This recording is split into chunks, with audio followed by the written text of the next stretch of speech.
everyone, I'm Veronica and DJ Perez, and I'm here to discuss what is unionism morality of strike. Unionism morality of strike. Since a labor union is a society, its moral aspects are determined by its constitution, its end, its result, and the means employed in pursuit of the end. If its constitution, that is the condition upon which member become associated, be immoral, the society will be morally unlawful. For example, if the members were required to promise blind obedience to the leaders, if the rules called for an unlawful degree of secrecy in its affairs, or if one of the conditions of membership were the promise to support some illicit action or project, the society will be bad in its constitution. It will be under moral condemnation regardless of its aim, practices, or result. Inasmuch as these benefits really exceed and probably in the majority of instances still fall below the amount to which labor is entitled in justice, this the chief aim of the union is morally justified. The morality of the insurance future is obvious. So much for the union in general with regard to its general aims. In any specific instance, a union is justified in seeking advantage, whether of wage, hours, or others conditions, only when these are in accord with the law of right.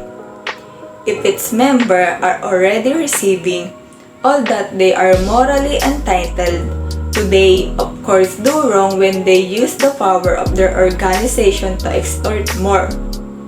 For contrary to prevailing conception and to frequent practices of the last century, there is an element of justice in the labor contract, and when either party deliberately ignores this factor, its aim is to that extent immoral. This is a true of an organization as of an individual, taught God in His constitution and end. The union might possibly be immoral on account of the dispersion at amount of evil to which it led. The moral judgment to be passed upon unionism from the side of its result applies for the most part for the past. It cannot with certainty be applied to the future in order to determine whether a union or all unions are worthy of condemnation or of approval, except in so far as the past conduct of an organization may create a presumption for the time to come. The strike. This is probably the most important of the methods. From the side of morals, it cannot be condemned absolutely, but it is an extreme method and ought not to be employed unless certain grave conditions are verified. Whether they are all present in a given case is really easy, and sometimes impossible, to determine with certainty. One of the good effects of well-established unions has been to lessen the number of strikes and to moderate their excesses and abuses.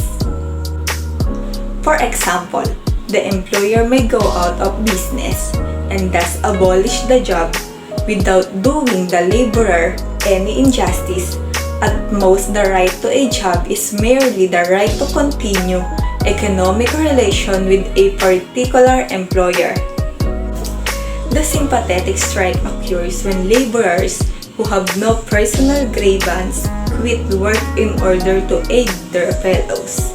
It can be directed either against the employer of the latter or against some other employer who is not concerned in the original dispute. In general, the boycott is a concerted refusal to engage or continue in business or social intercourse with a person or corporation. Like the sympathetic strike, it is of two kinds, primary and secondary, or simple and compound. The primary boycott is carried on against a person with whom the boycotters have had a dispute. The secondary against some person who refuses to join in the primary boycott. The secondary boycott is directed, as already noted, against innocent third person, that is, this person who refused to assist in the primary boycott. For example, the laborer refused to buy from a merchant who will not discontinue his patronage of a manufacturer against whom they have a grievance. In principle, it is the same as the secondary sympathetic strike, and in practice, it is likewise immoral except in extreme cases. Undoubtedly, the laborers or any other class of person are within their rights and exempt from moral censure when they transfer their patronage to some person whom they wish to favor. In the secondary boycott, however, and in the primary as well, the desire to help a friend is only incidental, while the intention to injure the boycotted person is direct and primary.